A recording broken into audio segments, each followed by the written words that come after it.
Welcome to Fort Worth 148's podcast, where we meet to discuss Masonic topics and strive to build value in the Brotherhood.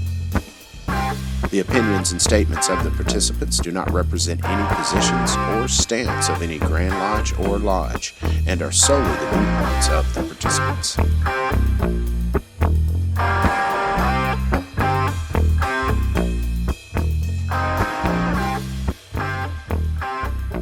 Welcome back to the podcast, brothers. This is Rick Moore, past master and current secretary of Fort Worth 148. This is Billy Hamilton, current junior warden of Fort Worth 148. This is Jeremy Barnes, past master of Potomac Lodge number 5 in Washington, D.C. And this is Michael Radigan, senior warden, Independent Royal Arch Lodge number 2 in New York. Your year's coming up, huh, Mike? It is indeed. It is. When do y'all switch out? When's your installation? May 23rd will be my installation, God willing. That's unusual. We do ours in June, and it's like we can't do it until the St. John's Day in June. Yep. Oh, okay. That's interesting. I like that. Ours is similar to nobody can be installed until after the annual communication, which is usually the first week of May. But I like that whole idea of St. John's Day. I love it. Yeah, it gets you roughly about 5 weeks because you have to be installed before the end of July. Yep. Interesting. Okay. They roll over. But just in case everybody didn't notice, we are missing Gabe. And he is being married off in, less than 48 hours? Right. But oh, wow. By the time this is broadcast, he will be a married man. He will be a married man by then. Excellent. Yeah. So he's got family in town, and we told him, don't stress. We can handle it. Yeah. It's just Michael and Jeremy. Yeah. Nothing to it. So, yeah, if the listeners hadn't gathered, it's Michael and Jeremy with the creators of Amity, which we've had on before, but they've got some interesting news to release this evening, so we were more than happy to have them back on. And it's been almost a year. Has it been? Yeah, time flies when you're having fun. Wow. No? We can make this the Amity annual communication. I like it. Wrong St. John, though. Jeez. So before we get cracking on content and stuff, I did have a couple of discussion questions I wanted to throw out there. Something that's just been kind of on my mind anyways. What are some tactics you guys use to help struggling candidates with his catechisms? Do y'all even do memory work out there? Absolutely. Absolutely. Well, ours is the longest, but that's okay. Brother, this isn't a competition of length. Whoa. So, any tips or tricks? Certainly, and our lodge is definitely a lodge that puts a lot of emphasis on ritual. I would always suggest to, obviously get with some of your well-versed past masters and just go at it, mouth to ear. That's really, I think, the lesson to be learned. Not only are you learning ritual, but just spending more time with well-informed brethren will offer, a bounty. Oh, yeah, because you do get some little side prizes just hanging out with these guys. That's right. It's not all about memory work. So I'll say in my lodge, we do a couple different things. One is we assign a mentor to every candidate, and they're responsible for, everything from proficiency to teaching. Another thing that we do is we have a couple of sessions where all of the candidates get together and do everything from floor work to ritual. And then the last thing that we do is we have an open proficiency in our lodge. So it's usually not the night of the next degree because we only do one degree cycle a year, so we have plenty of time. But we bring all the candidates up, and they all either do usually it's they do a piece of the memorization work, which for us includes basically a recap of the last degree and the entire obligation. So the fact that they have to stand up there in front of the entire lodge usually gets them pretty focused on doing the right thing. Yeah, that's true. What do you mean by you do 1 degree cycle a year? So we actually, man, this is funny. It was my year, 10 years ago. We went from 1 degree cycle a year to 2, from 2 to 1. And basically, we start the year usually with an EA degree, and we end the year with a Master Mason degree. So wow. if you're going to come into my lodge, it's going to take you a year. Oh, I follow you. Gotcha. Yeah, that's in a way that's kind of cool because it gives you time. It breaks it up. I know sometimes I've encountered where it feels like you rush the candidates through a little bit too quickly, and Feels that would like. help. Yeah, I mean That's our MO, Billy. yeah. So it's interesting. We have something similar, although we actually have 2 sets a year. But a lot of times we really work with the candidates well before ever getting a petition. So our cycles are you get your entered apprentice. You have to have all your proficiency done within a month. You actually be tried within the lodge room before the degree. And move on. Obviously, the only one not needing that is the entered apprentice. Right. Okay. So yeah, it seems that from our perspective, public shaming is the way to go. All right. I'll say the other thing that we add on to the end of it when we do that, which actually has some really unexpected results sometimes, is we also let anyone in the room, any brother in the lodge, ask any of the candidates a question. And this isn't like, hey, what's your name? It's like, what did you think about this implement or that piece of the ritual? And so we sort of emphasize that you have to know what you were doing, not just memorize a bunch of stuff. Oh, wow. I like That's that. cool. Yeah. That is cool. Yeah. So for me, I mean, if the tactics I would use to help a struggling candidate with this catechism is visit other degrees, right? If you're an EA, you can visit any EA. If you're a fellowcraft, you can visit any fellowcraft. But if you get down what happens in the degree, right? Because when you're going through it, it's hard to catch everything that's going on. So that's why it's good to go back and take a look at it as an observer rather than as a participant. And you can notice there's a flow of how things go in the degree. And if you can memorize that flow, then it helps you understand where you at in the questions. Myself, when I went up for the esoteric certificate, I had to think about it that way when doing the examination with the committee on work. Is I had to think about, okay, where are we at in the degree? Okay, I know what question I'm on. Yeah, there's no doubt that's very helpful because when you go through the degree, you're not picking all that up. That is definitely true. Yeah.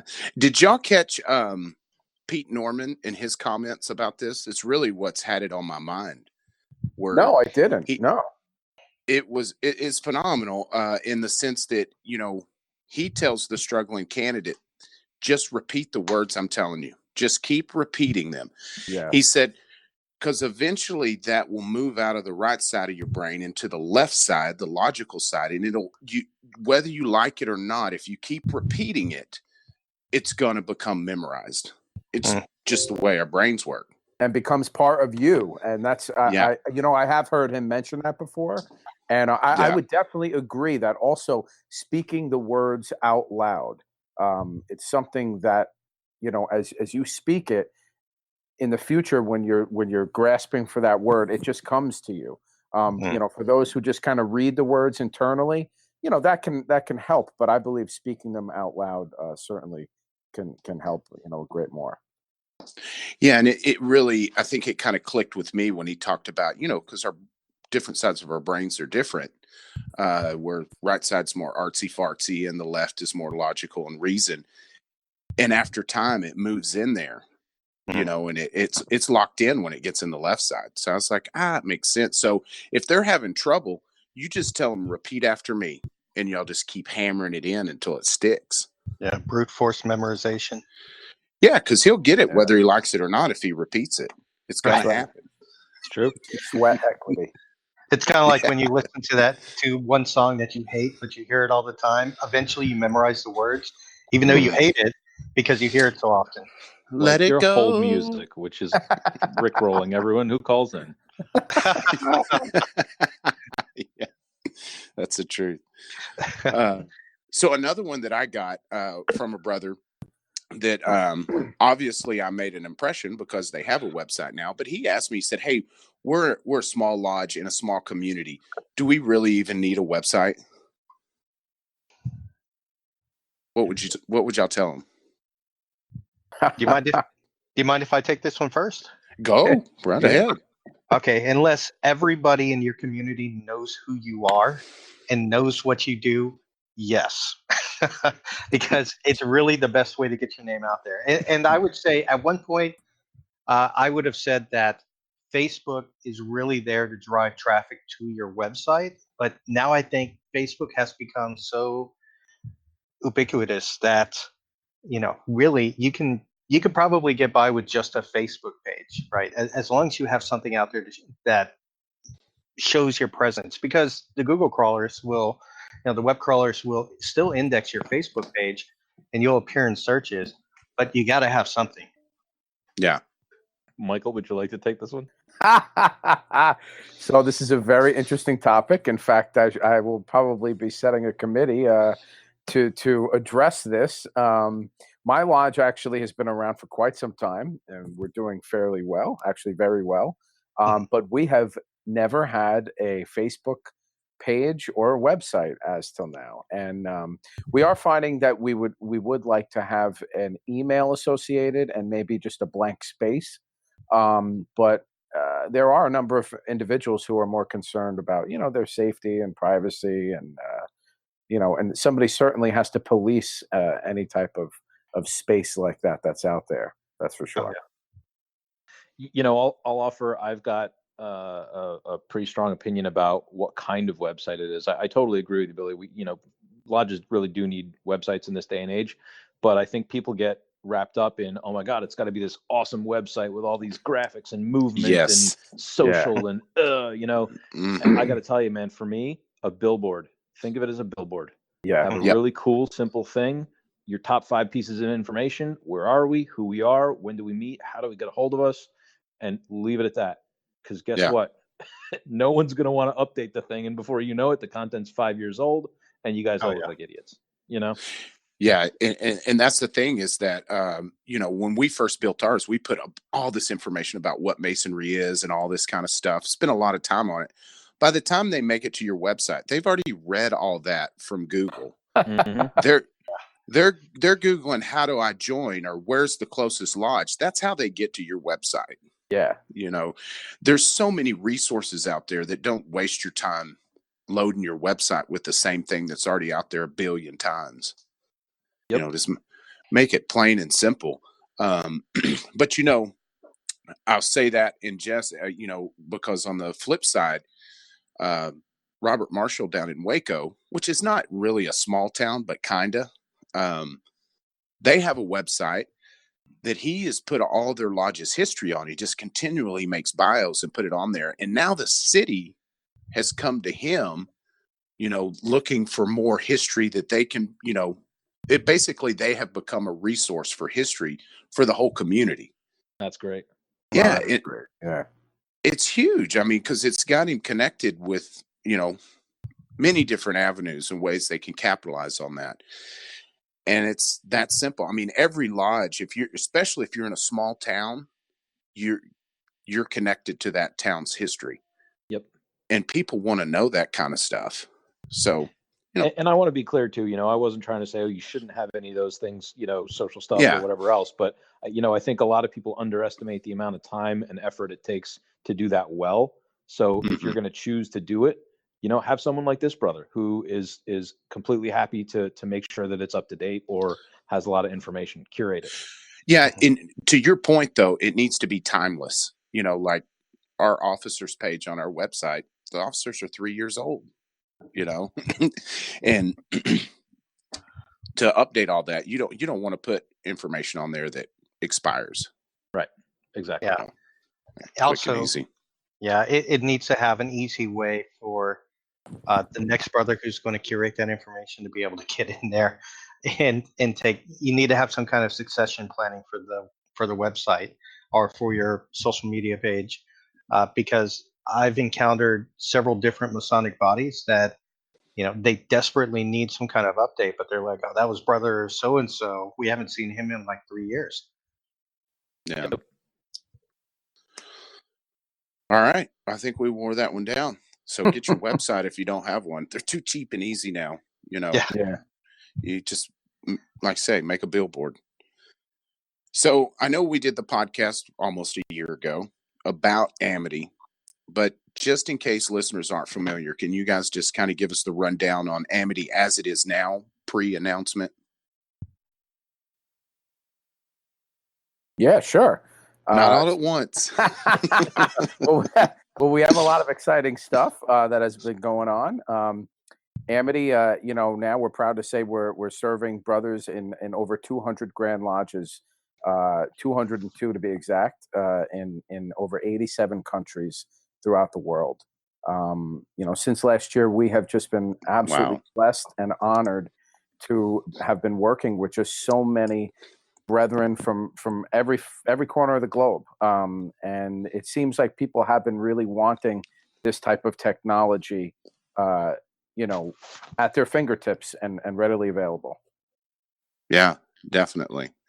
So how do they get the app and what's the process? So basically, go to just either App Store, download the app Amity by Kopiri. Once you download the app, you go to create a profile, put in your information on your lodge, the most active lodge that you're involved in. We are working for a future release to have plural membership. As of right now, we just pick the one lodge, your jurisdiction, and you will get a confirmation email. You will confirm the email, and after that, we go through the verification process, which we're pleased to say has been coming along rather well with a lot of the Grand Lodges out there, and importing new ways to verify brethren in real time. Awesome. Sweet. And Rit, to your question originally, the baseline of Amity is helping us connect with each other as Masons. We believe really strongly that Masonry is best when it's on the 5 points of fellowship, when it's face to face. And what our real goal is to try and help that happen more often. So the first thing you can do with Amity is find lodges anywhere in the world. Of course, the inverse of that is, basically a Tyler's book, right? Check your visitors. And where we're going from there is the ability to check into lodges. We've got a basic version of that already working, and we're upgrading that now. So that'll be your Masonic passport. And of course, as you said, we got a little bit of news coming up that we're happy to announce here on the podcast. Yeah, and I think. Oh, go ahead, Billy. Yeah, I was actually going to say, so I have personally used this when I've traveled. When I went up to Wisconsin, Illinois, Washington, I found that it was incredibly easy to just pull up the Amity app, and I can look for websites in my area, or I'm sorry, look for lodges in my area to reach out to, and it's been incredibly helpful when I've traveled. I tell you, I've gotten the most mileage out of it from visitors. And I'll go to other lodges that have a visitor from out of state, and they're like, "Hey, where's that book?" I'm like, "You don't have the Amity app?" "Oh yeah, I've got that." And bam, they're done, and it takes a minute at most, and you're checked and you're good. So it's more than just a resource for visiting as well. If you're a senior deacon, you need that thing on your phone for sure. Yeah, and Absolutely. actually, and to say also, if you have the secretary view, also you can create a code that you can share, so that way all the guests and members that you have there can check in. So you can see what your attendance was for a particular meeting, which I found a great tool to have in it. And not only that, the secretaries can also email themselves a copy of the roster and just copy it and paste it into the minutes. So I'll tell you, when I was a secretary, especially in DC with folks coming from all over the world, it's always, man, I can't read their handwriting. Man, how do you spell their name? Man, what's their position? What lodge are they from? Right. And our goal is literally just, hey, copy, paste, done. Don't even think about it. That's the truth. So, you kind of mentioned, Michael, that, what was it, 200 Grand Lodges, 86 countries? Yeah, 202 Grand Lodges so far, in 87 countries. That's phenomenal. How about the overall use, or as far as downloads? Is that still increasing at a steady pace, or is it kind of plateauing, or how's that going? Well, day to day, it goes all different ways. Yeah, We're just, since the Conference of Grand Secretaries, we have had a pretty big bump. Each day, depending on each jurisdiction putting out information, sharing it, having a secretaries conference themselves. We have more and more users every day. It's just absolutely amazing, and it's almost like you know we're ready to have liftoff after this last conference and some of the good news that was shared there. yeah. I mean, because I could kind of smell that coming. I mean, because I've been following Facebook where you guys are like, "Are we signed up this Grand Lodge and they just started coming faster and faster. It seemed. And I got to So tell you, that's we're really excited because at the Conference of Grand Secretaries, which was, of course, in South Dakota a few weeks ago, the conference as a whole actually voted to work with us as the digital version of the list of lodges. So that's what I'm talking about. yeah, we got a couple tweaks to add in that they've requested, which are going to be good improvements to the app. But when that's done, you can probably expect to hear a lot more full-throated, statements saying, "Hey, we all know that there are challenges with the book, and while it's a great resource to have, in case it ever goes away, here's the approved digital version." That man, that's just some validation for some dang hard work you guys have put in. That's awesome. Yeah, we appreciate it. Thank you. No, I was going to ask you next what kind of feedback you're getting, but that kind of answers that. I mean, if you you get voted there, I mean, what more? Well, I think I'll tell you though, there's a lot more. We're actually so what we've learned in all of this is how many confederations and things like that are out there. I mean, Yeah. matter of fact, just in 2 weeks from when this podcast is going to get released, I'll be down in Tampico in Mexico at the Confederation of Mexican Grand Lodges. So we're working with them. We're working with Comaca, which is the Central American group, with CMI, with the two Brazilian confederations, with the World Conference, with the European Conference, and we're angling for similar validation from them. So it's certainly starting to come pretty quick. Oh, wow. that's phenomenal. Did you know, for example, that there are 50, I think it's 51 Grand Lodges in Brazil? No. What? Yeah. Oh, yeah. How, Michael's like, I'm talking to them all in Spanish. that's Not even that's Portuguese. Yeah. oh yeah, Yeah, good point. But to that point, it is important to say we are working on a translation of the app into Portuguese as well as Spanish and French. So that's something that in the next couple of months you'll be hearing news about, because we do recognize Wow. it as a global app. We can't just say, oh, hey, we're Americans, we're here to help. In a lot of places that doesn't fly too far. Right. Dang. The same So you goes guys for have been positions. busy. Positions in the lodge. We want every brother to know, throughout the world, that we, in time, will be adding as many as we possibly can. But as many jurisdictions as there are, we could have a list that goes on forever, actually. That's Including the in truth. Texas, the grand ranks, which are different from a lot of other grand lodges, in that they'll say Grand Junior Steward as opposed to Junior Grand Steward, for example. Oh, I got yeah. a great lesson on that from your Grand Junior Warden, newly Yeah, your elected. Grand Junior Warden. That's great guy that he is. Yeah, it's not Junior Grand Warden. Yeah. That's greatness. He's on his way to be I'm the with Grand you. Architect. Yeah. Which is actually a role in Scotland, by the way. Yeah. Oh, wow. See, I had no idea about that. We're That's- learning lots of fun stuff, man. yeah, that could get really convoluted. It's almost like splitting an atom when you start going into that. To where maybe you just do like 2 or 3. Are you a past master or a warden or a master? That's all you get. Well, the good news is technology can help us in a lot of different ways, and this is one.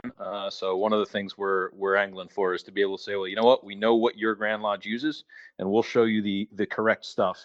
and only the correct stuff. Because I mean, even the junior grand junior thing, it's like, okay, well, what do you do with that in Spanish and in French and in Norse and in Israeli or Right. excuse me, Lord. Hebrew. Yeah. Whew. So it can get crazy. So I think the most important questions for listeners that don't know, how much does this cost for them? Nada. 0. See, there's my translation going on. No, I mean, all that's gone into it. I mean, that it's offered to us at no cost. I mean, because I would easily pay for it. I didn't say that. You didn't hear that, but Checks in the mail, right? yeah, So- I definitely would. And that does bring up a question that may have been brought up to you before. So, if there's no cost to use the app, where do you get your funding for development? Michael, you want to take that one? Sure, yeah. I thought you were going to jump on it. So our goal has been to connect Masons, and we've realized that by doing that, we would have never been able to make the headway that we've made throughout the world if we were charging for this in the beginning. We put a lot of work into this. We knew it was going to be a long road.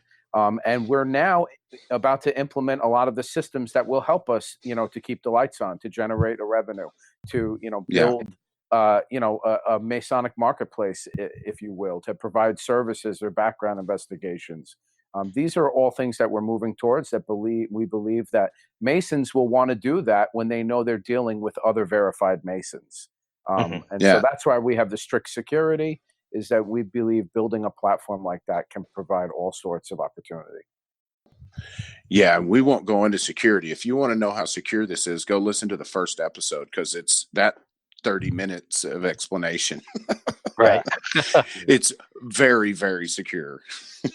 And I'll foot stomp it for a second though, because even since the last time we were on the podcast, as we go out and learn about other Grand Lodges and what they care about, it's amazing to see how much people overseas care for a lot of different reasons about their privacy, right?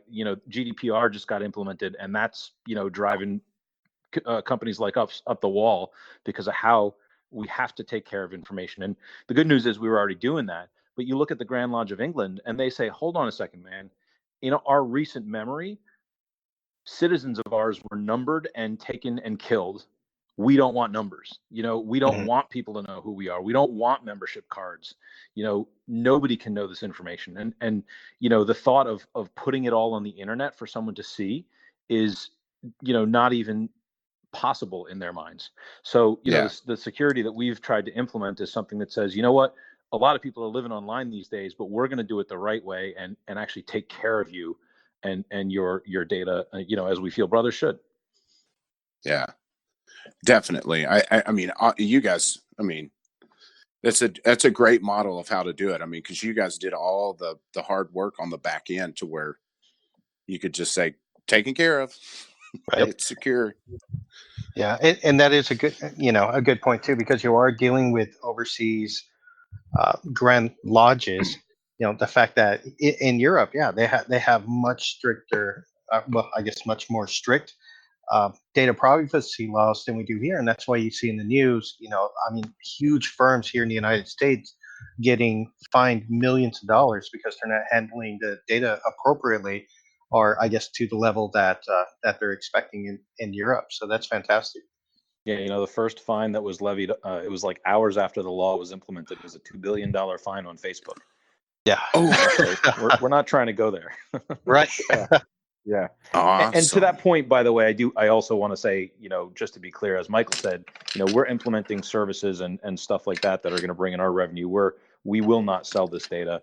We will not give it away. We will not do anything with it from the perspective of, sort of you're the product, right? We're building in something that we think Masons want to use, and that's where the money is going to come from, not from selling lists of anybody's names. Okay. Yeah, kind of like you provide the service for us to get our background check, and you get kicked a few bucks off of it, kind of thing. Is that what you're talking about? Correct. Yep. Yeah, And we already do it with the MSA. It's a really cool sort of win-win-win that happens. You can pay the MSA $12 for paper short talk bulletins, or you can subscribe through us for $10, in which case you win because you got $2 off, 15%. The MSA wins because they no longer have to spend half of your money on shipping it, so they keep a lot more money, and we win because we get a little bit of a transaction fee. That's awesome. And technology made that happen, and it couldn't have happened any other way. No, that's great. I mean, because then that kind of stuff will be at our fingertips, because nowadays background checks, they've got to become a part of our our environment. I mean, those days of no background checks are gone. People move from city to city every other year. It's not like it used to be where you set up shop and generations lived in the same town for eons. Yep. Doesn't work that way. Gone are the days when you could go up and say, "Hey, you're Billy's boy, aren't you?" Exactly. Okay, so what you guys got? What's the big news? I'm excited to share this, man. We said earlier, we said a couple times, we've now got over 200 Grand Lodges with Masons that are using Amity, and what we found is that we sort of ended up being a front door, right? You go overseas and they may not know to have the Grandview app or the Maury app or whichever app it may be to check your membership, but they do know about Amity. They do know how to find your lodge using Amity, or how to find their lodge when they visit. And so what we've done is build the technology to take membership cards to the next level. And we've created something that we call King Solomon's Pass. And it is a digital pass that you can add to your phone's wallet that has a QR code on it. And if someone scans that QR code, you get a profile. Think sort of LinkedIn, understanding what your Masonic background is. Do you have a role in your lodge? All the way down to what's your current membership status. 5 seconds ago, we checked the Grand Lodge database, and this is what the status of this individual is. So we're super excited about that. That's going to be rolled out in the next couple of days. Nice. And everyone who's an Amity user will get an email about it. No, that's awesome. I mean, that's a game changer, because, like we were talking about earlier before we got on, if I get my dues card and hadn't paid my dues, it shows I'm active, but I'm technically suspended in June, Yep. So you could potentially have a 6 months window of being suspended and, letting somebody in. In DC, it's a year. We get annual dues cards. Yeah, that's definitely be a very valuable tool. And when I talked to you about this the other day, I was driving around and I thought there's 74,000 Masons in Texas, and so we send Grand Lodge Prince dues cards for every one of them, and they mail that out to us, which we in turn we mail it out to all our members. So they essentially get mailed twice, so you're talking about overall with stationery and everything, probably $80,000-$90,000 the Masons of Texas would save. Oh yeah. Overall. Yeah, that's like $1.10 just on stamps. Yeah. And think about that nationwide. I mean, would put the post office out of business if we quit mailing stuff. I think we're the only people that do anymore. Right, which is not our goal. I want to make sure that's clear. and on that note, I want to be clear from a cautionary note. This is not something that is intended in the immediate term to replace dues cards, right? We've all got them. They are common. This is something that we hope will be an easier tool, but it's something that you may go to a lodge that doesn't have internet access handy, or they've got no signal.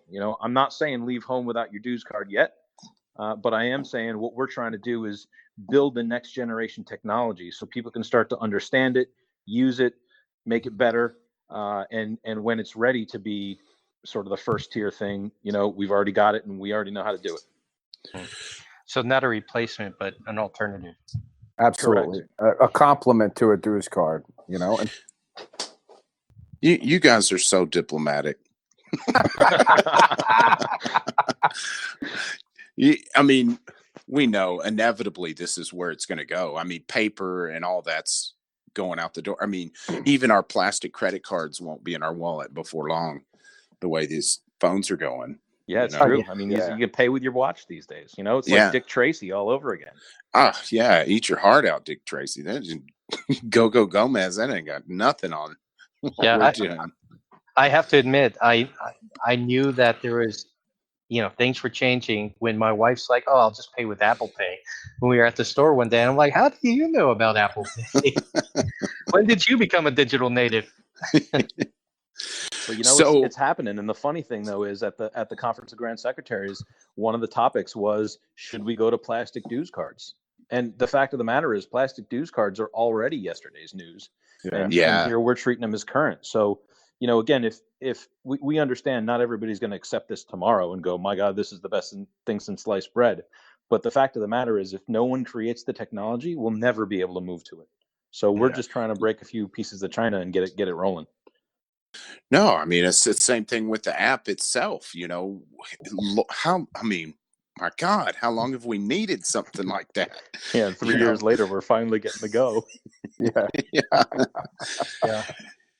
No, but I just had go ahead, Billy. No, I was just going to say, I mean, for evidence of how necessary this is, just go to your lodge secretary, or your worshipful master, and say, "Hey, can I see the list of regular lodges Masonic?" And see, first of all, do they have it? And second of all, do they know where it is? And then finally, what's the date on it? Yep. Yeah. No, and ask fourth, them are they who they say they are? Yeah, that's the truth. Because every time I have to go find that book, it's a Easter egg hunt. There's no doubt. Especially because lately they're in pastel colors, so you might find 3 of them, and it's like, oh crap, which one's the right one? Is it green? Is it orange? Is it blue? So I had an interesting idea that maybe something could be incorporated, because I'm sitting here, those passes. I mean, you just scan them, and every phone now, almost all cameras come with a QR reader. You don't even have to have an app anymore. Yep. What about, like, you're coming in and senior deacon just scans everybody's pass, and bam, he's got a roster. That's where we're going. Exactly. Yeah. No, that would be legit, because you just have an iPad or whatever set up at lodge that you just read the QR code, and bam, you're signed in. It's got everything nice and pretty. You can even sign your name on the book if you want to. I mean, I'm still a big fan of records like that. My lodge was chartered in 1789, and it's older than, younger than Michael's lodge, but we still, we've got some really cool paperwork. So I love the paper, but again, from the perspective of having been a secretary, man, it's so much easier just to have somebody scan or click something. Yeah, and like you mentioned earlier, from the perspective of the senior deacon, because it could eventually load his titles and everything else, and you got it right there at your fingertips. So let me blow your mind for a second. We're actually by July we are building in support for appendant bodies.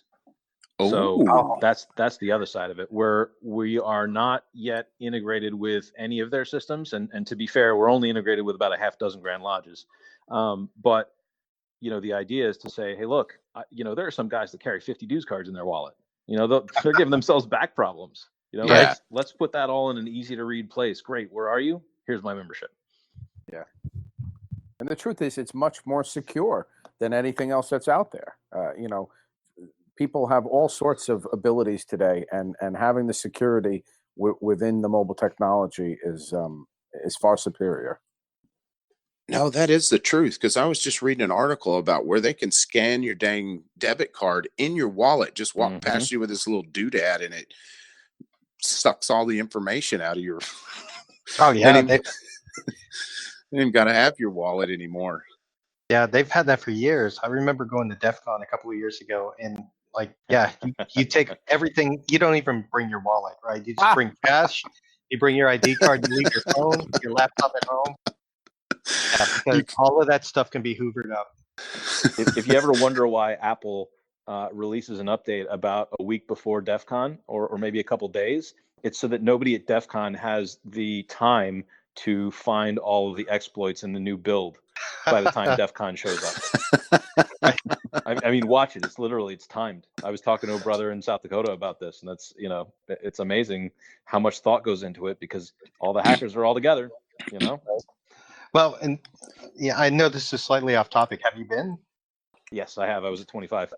Okay, so yeah, they have that wall of shame where these are Yep. security professionals, and these are the people that they've hacked, and they broadcast all their information on a wall that everyone can take a look at.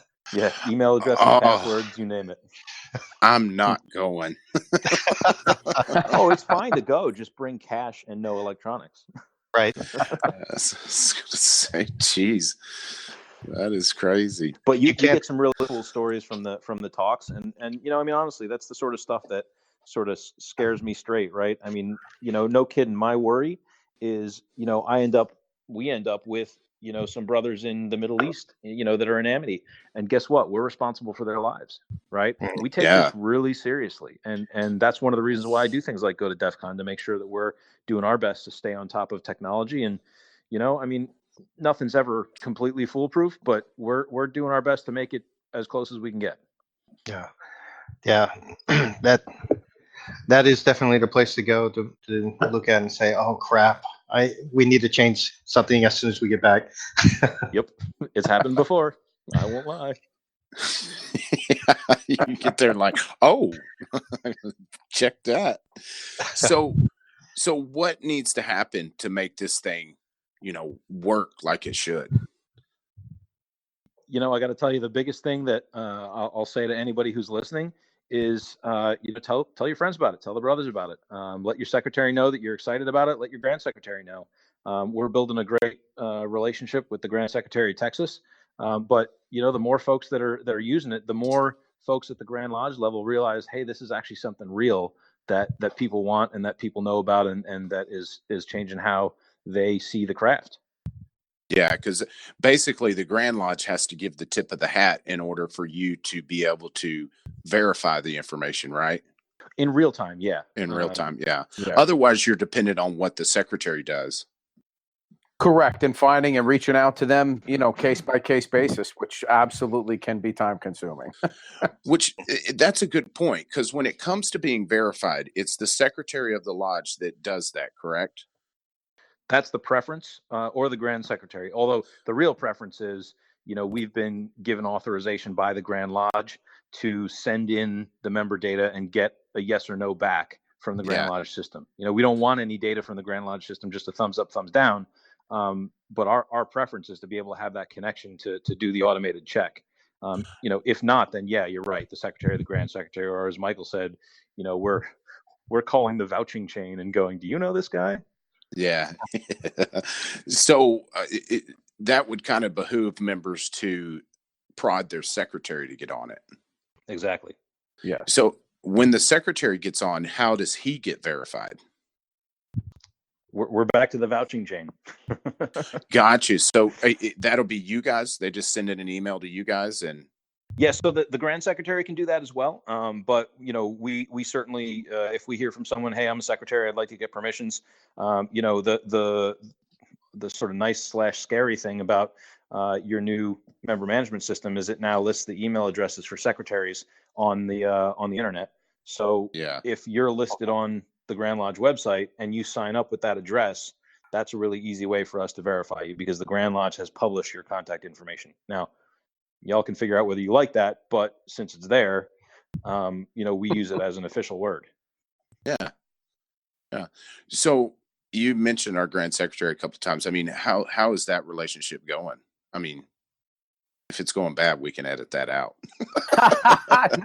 No, not at all. So I have to tell you, I'll give you a little update. It's going a lot better than it did a long time ago. Good. No, yeah, a long way back. And I think all of this is timing. You have to remember. From what I know, you guys have gone to a new member management system in the past year, and so you got to just think of it in the mind frame of a Grand Secretary and what they're going through, and a whole overhaul of what they're used to. And so at first, I think it may have been he just didn't really understand what Amity was. And since obviously we've grown so much and we have so much support down in Texas, he's probably heard And just recently, right before your annual communication, I was on the phone with him, and he was really pleased to see how far we've come, and willing to work and help with us in the future. That's awesome. I mean, I love that guy. I mean, he's such a personable guy. I mean, Well, now having a who's being diplomatic? well, having a conversation with him's easy. There's no doubt. Totally. I'm Just just got to give you grief a little curious. bit, you know? Yeah, I'm curious how he would handle brothers calling down to be verified on Amity. I mean, is he understands that role, or would he be like, "What do you mean verify you?" I think he has directed that role to some other individuals. I know I've spoken to a couple people in his office. He has asked to share that information with other people who he works closely with. Gotcha. So that's probably the way that it will go, and he may need to direct other people as well. Those permissions can certainly be shared. Once we're directed by the proper authority within the grand jurisdiction. Got you. So they'll know if somebody calls down there. They'll know what they need to do. Right. Yep. Gotcha. I'm happy to say actually though that 90% of the people in Texas have been verified. So we're at a pretty good percentage rate with you all, and it's in large part thanks to the help of everybody that's been supporting us so far. We really appreciate it. That's awesome. That's Yep. awesome. So do you guys know off the top of your head, what state leads? Texas. And No two ways about it. I love you guys down there. I'll tell you actually that I was running some numbers beforehand. 300 lodges in Texas, 302 I want to say actually, 320. Sorry, it's about 40% of your Grand Lodge has somebody in the lodge using Amity, and if I'm not mistaken, Fort Worth is up there at the top with something like 30 brothers that are registered. Yeah. 33. What? I just checked that actually. Yep. I got some people I got to get set up. Then who am I missing? Send me a list, Jeremy. Fair enough. Yeah. Now we're back to the public shaming, right? Yeah, we can't Exactly. do that. GDPR. No fines here. Yeah, actually, yeah, you should have access. It'll show you everyone who's been verified. Well, your secretary authorizes it. Yeah, but mine's a little bit different, so I'll get with you on that list. No doubt. So go are ahead. there any states that you have yet? I mean, here in the United States, I'm sure you probably have pretty good penetration in most of the states. Are there any holdouts that you're still trying to set up recognition with? There are a few who, I think have been kind of slow to moving forward. I think they may have their own policies internally that they're kind of working through. I know there were a few that had their own privacy policies and didn't want to share any information with anyone and kind of really didn't want to discuss it at all. Mhm. But that's their prerogative, and we fully support them however we can. And when they're ready to figure out more of the product, we'll be here. I'll say too, one of the places that we're making a lot of, well, I guess that we're putting a lot of effort on is Prince Hall. We have, I want to say, about 2/3 of the Prince Hall Grand Lodges that have one or more members using Amity. We'll actually be going down to the Bahamas for the 100th conference of Prince Hall Grand Masters, which they got it right this year. I don't know why we were up in South Dakota and they're down in the Bahamas. For real. But I'm excited to go. Let me put it that way. But it's going to be great to see everybody down there again. And I think we're making a lot of headway in sort of working with them to make sure that they see us as a useful tool and a help for their grand jurisdictions. Oh, very cool. Yeah. Yeah. And luckily at the conference, I would say any of the jurisdictions that were possibly slower in the past really came around at this last conference, and we're very excited about what we're doing. And I think a lot of the air was cleared up as to what our goals are. Just really who Jeremy and I are. I mean, that's kind of one of the biggest things. Is like who are these two American brethren, who created this app? Right. Well, that's us. We've been friends for pretty much our whole lives, and we're really passionate about this. And so as people get to know who we are, they in turn like Amity. Okay, so momentum is growing. Definitely. Yeah, definitely. Although it really is still funny, Michael's still that guy who, we get somebody from, sign up from Timbuktu, and, he's the one that calls the Grand Lodge and goes, so I'm an American and I have this app. But thankfully he's really good at making friends. And in large part, that's been a big reason, every day he's on the phone with another Grand Lodge office, Grand Secretary, Grand Master, whoever it may be, just sort of helping them understand that, hey, look, people around the world are using this, and we want to make this something that is sort of universally able to help all of us, experience Freemasonry more. Right. Yeah. No, because you'll find that lodge you didn't even realize was right around the corner of your hotel. And I'm excited about where we're going. I've said, God, I've said it 100 times if I've said it once. When I worked in an office building, I guarantee you there were Masons there, and I just didn't know it. Yes. And to me, that's a horrible thing. How can we do better? Yeah. No, I remember us talking about that last time, and I love that, to where you could like share your location kind of thing. Like, hey, I'm a Mason, and if you're a verified Amity member, you would see there's another Mason, within 100 feet of you every day. That would be and awesome. Then it's like, where's Waldo? How do we find him? Yeah. Think of the possibilities. Yeah, so that way you can each check the Amity app and look at each other and just kind of nod. Well, it's interesting. I mean, you go to a lot of places, and I mean, it's a little over the top in places like New York City and Chicago, but you've got 90 Grand Lodges in New York. So realistically, somebody says, "Oh, hey, I'm a Mason." It's like, okay, well, great. I don't know about you guys, but in our Fellowcraft lecture, we talk about, well, we say the words this way and not that way because spurious Masons say it that way. Well, the funny thing is, some of the Grand Lodges we recognize say it that way. Oh, really? You can't rely on the ritual because every Grand Lodge does it slightly differently. Yeah. And how do we figure out who you can actually talk to if you're really going to follow the letter of the law? Yeah, that's the truth. So, anything else cooking on the back burner?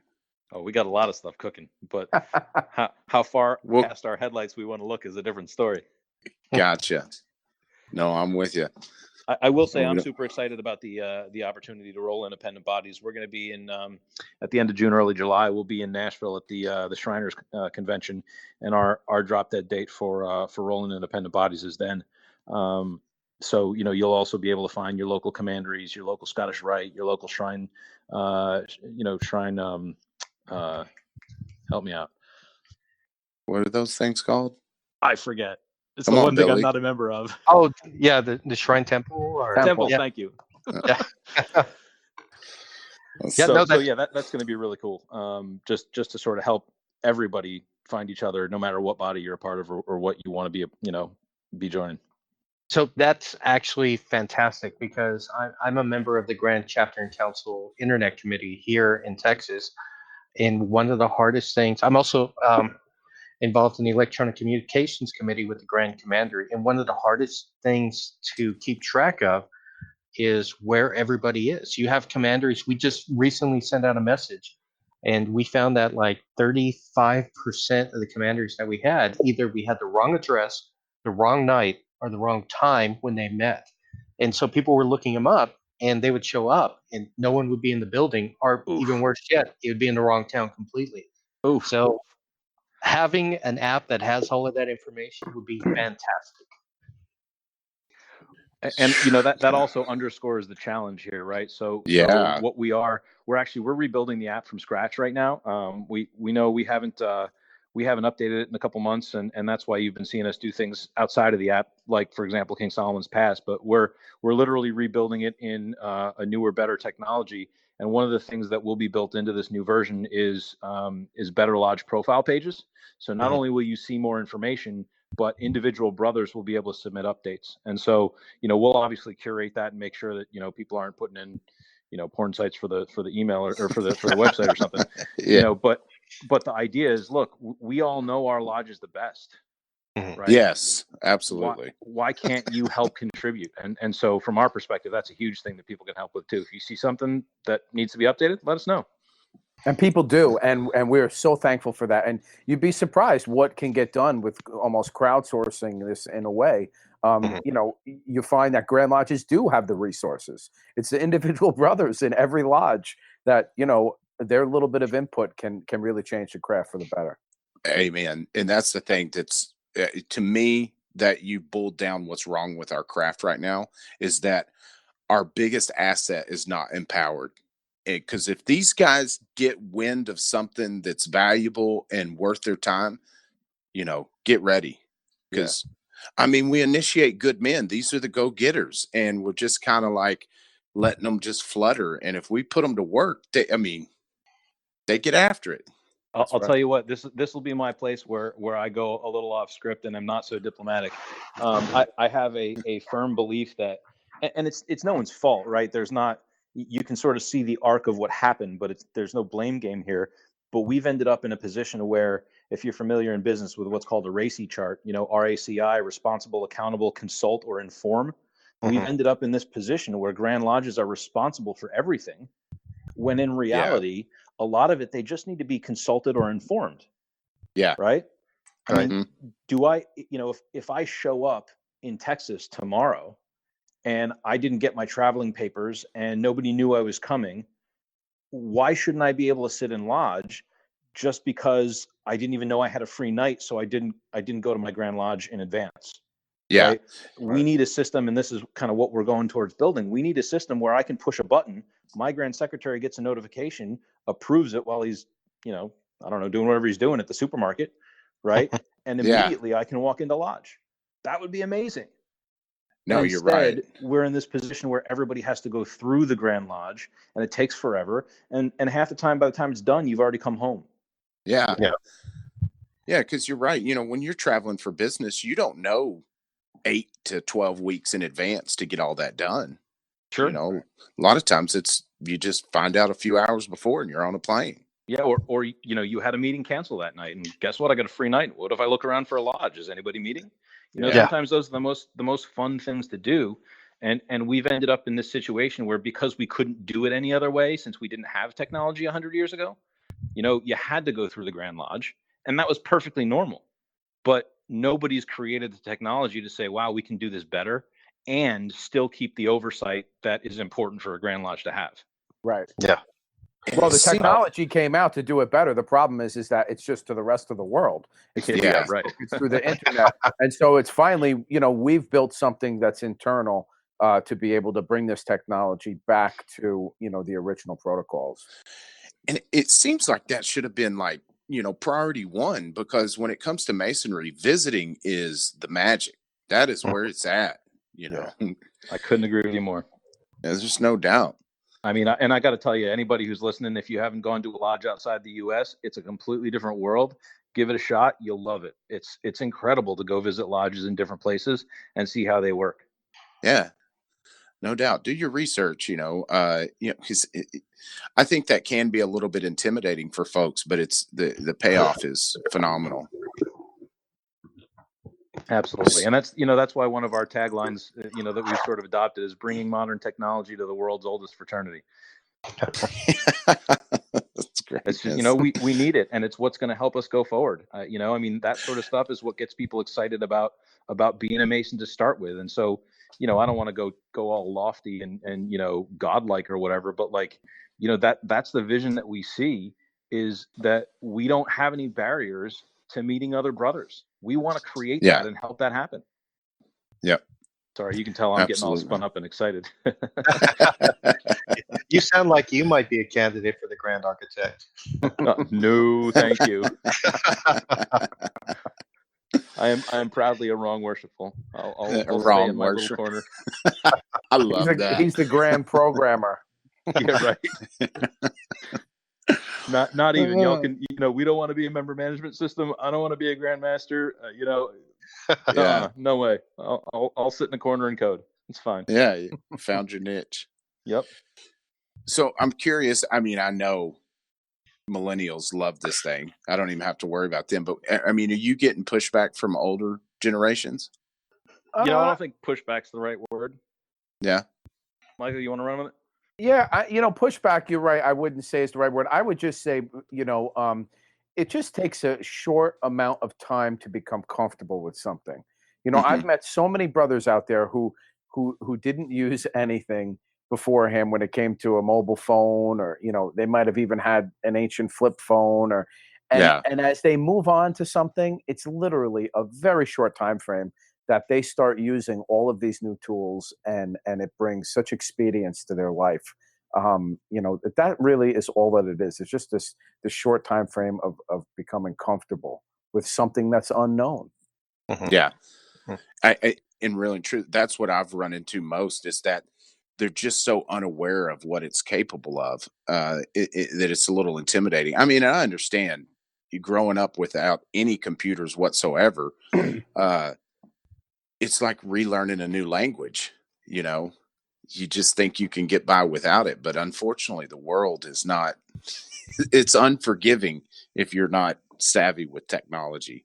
Yeah, You you know, have to it's a compromise. Yeah, totally. yeah, It's a fascinating thing, and we're seeing in leadership too, in the craft.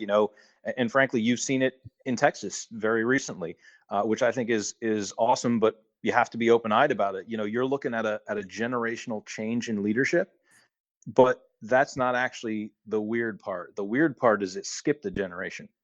You've got brothers yeah. who have been leading the craft for so long that now they've got two generations behind them, angling to say, well, I want to have my time, to impact the craft from the perspective of a leader, I think there's a whole group in the middle that may feel like they got passed over, and Oh, and so we have to be careful as Masons how we approach all this in a brotherly way.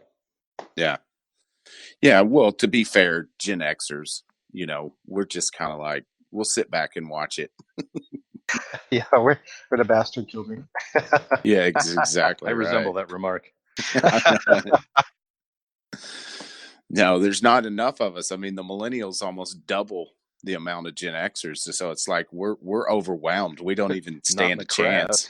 craft. Yeah, that's true. But Yeah, again, that's part of the goal of this technology, right? Is to say, hey, look, we understand that the world is moving on, and if we don't find a way to move on with it, we're going to get left behind. I mean, I still see lodges that ask for checks. When's the oh, last time you saw somebody younger than 30 write a check? oh, I'm telling you. Yeah, the only reason I have a checkbook is so that way I can pay Masonic dues. There you go. I'll tell you, my lodge has been very successful, and I'm going to say this: we're on the square, With everybody. right? But Nice. so Square has been a great tool for us, and it's another one of those. Hey, it's like PayPal, free to sign up and whatever else. It's but if these tools aren't used, what can you do? Yeah. Yeah, there's no doubt. I mean, we've set up PayPal and it took a little while for it to catch on, but now, I mean, it's so simple. I mean, you can set up payment plans on it. Yeah. Whatever you want to do, to where if you want to set up to where people donate $10 a month to your lodge, bam, PayPal got your back. Yep. Yeah. Uh, Although I did get told the other day by someone, PayPal is my dad's payment processor, and I was like, oh man, I feel old. You got to get Venmo or whatever now. I Yeah. guess. Just like Facebook is my dad's social media. Yeah. That's the lame, truth. Dad. Yeah. Yeah, Why aren't I you on get that. Snapchat? Yeah. that's the truth. So So go, Billy. well, no, I was going to say also, technology there's a lot more applications, that you can use with it. Locally, we have found that there's great success in using it to organize events and sell tickets and take online payments. It used to be that you had to go and, stand up at the lodge and hope that someone had cash or check on them, and give out that physical ticket. Well, there's no reason for that anymore. You can do all that online. Yeah, and I can't tell you how many times, would we like to buy a table at this event? Great, 20 hands rise. The lodge buys 2 tables, and then something happens in the middle, and 5 of them don't show up. And okay, well now what do we do with this, right? Right. With those sorts of tools. Okay, great. If you want to raise your hand with your payment, Yeah. and then we know exactly what we got to do. Yeah. Oh, and my go-to, because you couldn't get to a lodge without a gun raffle ticket down here in Texas. And my go-to was I don't have any cash, and now I'll take that card. Yep. I've had to revamp. I could Yeah, there's spend a so- Boy, I fortune. wish we had gun raffles here in New York. That would be No, great. you don't. No, you Don't don't. Yeah. No, you don't. As we would say here in Texas, you shut your mouth because you don't know what you're asking for. Before you know it, everyone.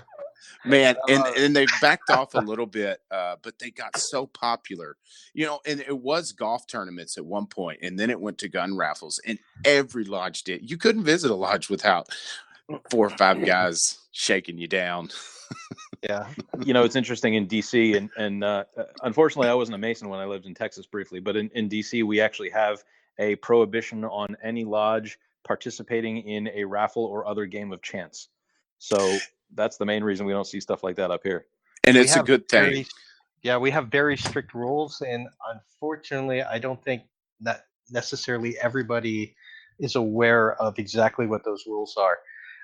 Here, you can only have 2 per year, and all of the money you gain from the raffle has to be given away, and the cause you're giving it to has to be printed on the ticket, as well as the date the raffle is going to be held, the lodge, the address. There's a lot of very specific information that is supposed to be involved in that I feel unfortunately gets glossed over. Yeah, and it can yeah. only go to 4 different things, I believe. It's like scientific research, education, uh, child abuse or women's abuse, and medical research. And if you're spending that money on anything else, you're breaking the law, which could get us all in trouble. Yeah. In fairness, you guys do have more laws than most grand jurisdictions. Don't get me started. Oh my gosh, that law book. You might hurt someone joke with that. Forget a gun raffle. Yeah. Yeah. Jeez. Well, and it seems like now to be in lodge leadership, you have to have the Grand Lodge laws and Constitution in one hand, and you have to have the Secretary of State's webpage on the other. Like Lady Justice here. Yeah, don't forget the Grand Master's decision, because those are as thick as a law book. Oh, yeah. It's craziness. So I know we asked this question last time on the last podcast, but I just want to see if anything news popped up. But has there been any big challenges? Or what was the biggest challenge? I guess I should put. I know there's been challenges. I was going to say we're seeing challenges every day, man. Yeah, definitely. From a technology perspective, I think honestly the biggest challenge is how much people have started to pick up on it. I said earlier we are literally rebuilding our entire app from scratch. The reason for that is we started and said, well, hey, let's check this out, see if people like it. We're not gonna go build something perfect without even getting anybody to test it. And again, tens of thousands of people later, 200 grand lodges, it's like, holy crap, people like it. Now we actually have to build what is going to be usable for the future. So that's been a really cool challenge that we've come up against. But building these things it doesn't just spring fully formed from the head of a programmer. Yeah. There's a lot of work there. That's the truth.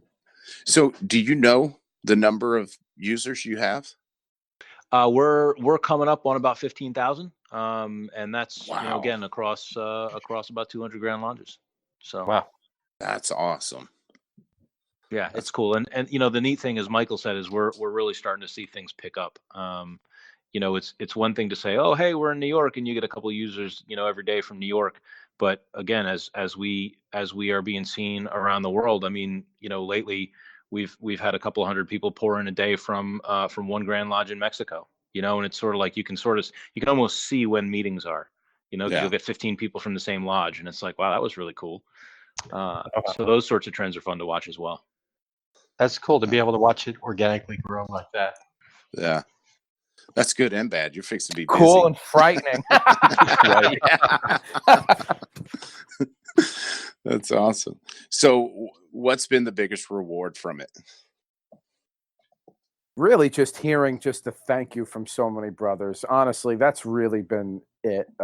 Jeremy and I are just stuck with one another for life almost. So, Yeah. we'll just keep doing it. But honestly, it's just when people just appreciate the hard work, and they really understand. I mean, some people, sometimes it's even the people who don't realize we're a small team. They think we're Google and they expect, immediate response and Yeah. but all through that it just really makes you realize how important we've played a part in all of this, and and we've created something that we believe is going to be around a lot longer than us, and so that's really rewarding. That is awesome. It's humbling for sure to go places and kind of again see how people work, see what their lodges do, and hear that, oh wow, you know what, we actually put something out that the people are using. I mean, it's been really cool. Yeah. There's something about getting that attaboy, if you will, like a genuine attaboy from somebody that you can truly tell they appreciate what you did. Yeah. There's something magical about that. It's definitely worth the hard work. Well, and we certainly appreciate you guys sort of lending your megaphone. It's been huge for talking to folks in Texas, and again, you guys are by far our largest jurisdiction right now, and I have no doubt that will continue. Yeah, buddy. We'll definitely I do our know how part. you Texans are. You know how we roll, baby. So did I miss any important questions before I ask the most important one? I don't think so. What do you got? Who's coming to Masonicon? Oh, don't hurt me like that. I know. I think I might be coming down there. Awesome. Yeah. All right. And I will tell you, he will love it. We got a request from the Grand Master of the Prince Hall Grand Lodge of Illinois to come up and be at their annual communication, and that's the same weekend. And so I'm going to head up there, and Michael is going to be down at Masonicon. Sweet. That'd be awesome. Yeah. Yeah. We've got a good time planned. Yeah, I'm looking forward to hearing all the news, man. It was such a great time last year, and I'm really sad I'm going to miss it this year. Yeah, and it's same kind of thing. I mean, it's picking up steam as well. This is just going to be our second one, so we still got a little time to grow. But our ticket sales they're like quadrupled what they were this time last year. Right. I got to tell you, I truly believe that as we go through this sort of transformation in the craft, we've seen a lot of people talking lately, oh, masonry's dying. I think the internet's going to make us a smaller craft, if you will. And as our numbers drop, you'll see people more interested in actually going to what they view as their type of group, right? Whether it's the lodge or an event like Masonicon. I really think that what you're doing is something that the craft desperately needs. And just like traveling is going to help people kind of get fired up about being a Mason. This is why we're here. Yeah, no doubt. Well, Billy, I guess we'll move to closing thoughts now. I'll kick that off, and then we'll shut this bad boy down. All right. So for me, I the main thing, I just enjoy talking to you guys. I get fired up. I mean, it's a good time. But the thing that every time that I do speak to you guys that I just think about is how you found your niche, the way you could contribute to masonry, and you teamed up and you made it happen, and it brought something to real value to the craft. And that's like what I said earlier. We're not coming together as a craft and working, like we should. We've got to be empowered and start doing things, because whether you are a marketing professional or, a plumber or carpenter, there's something for you to do at these Masonic lodges, that will create something that'll last past you, just like you guys have done. So I definitely have to commend you for it. I always enjoy talking to you. So anytime you guys want to come on, just let me know and we'll make it happen. Thank you so much, Rick. Yeah. And Michael, Jeremy, thank you both for coming on here. I always appreciate talking with you guys. And honestly, I get inspired by, the example you guys show, that if you see a need, don't wait for someone else to do it. Take action. And I think a lot of people hesitate, and because of that, there's a lot of great ideas that go by the wayside. And I'm glad that you took this and you ran with it.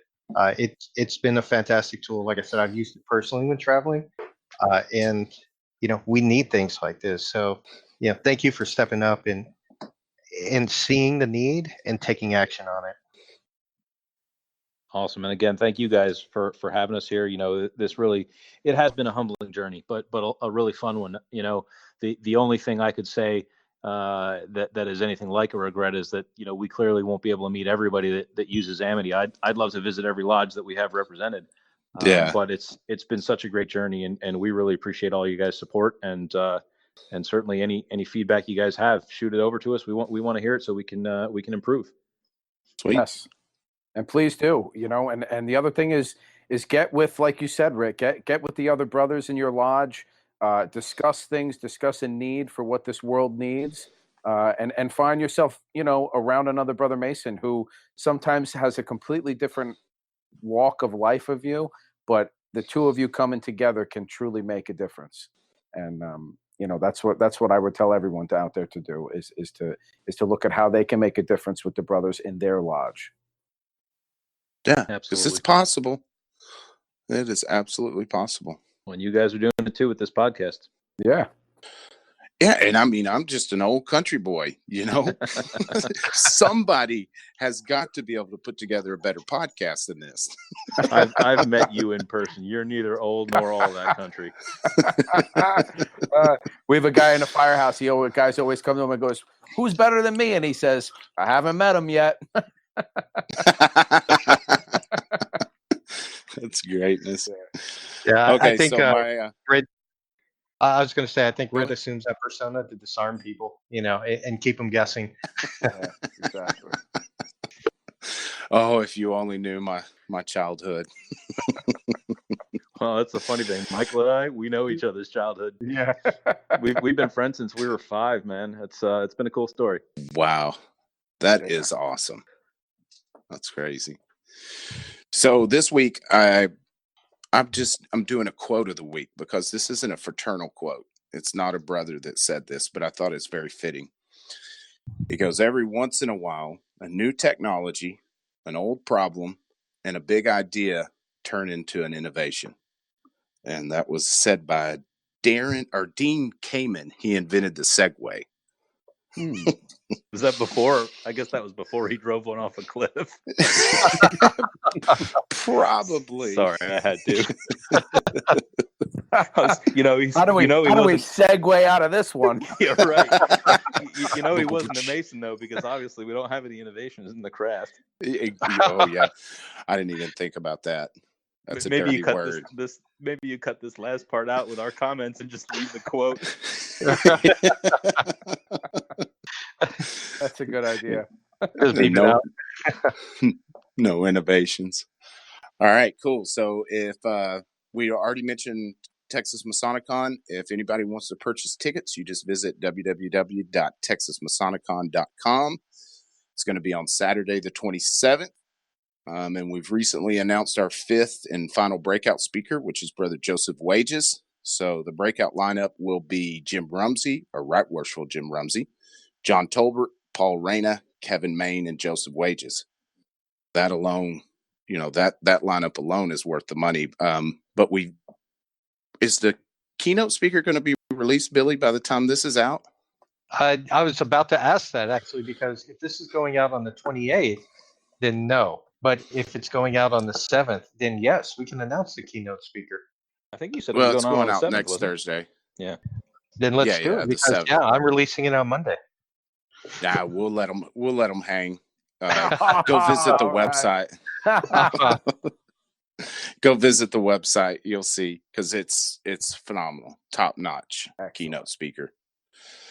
And then you can contact us at info148@fortworth148.org or on Facebook at Fort-Worth148.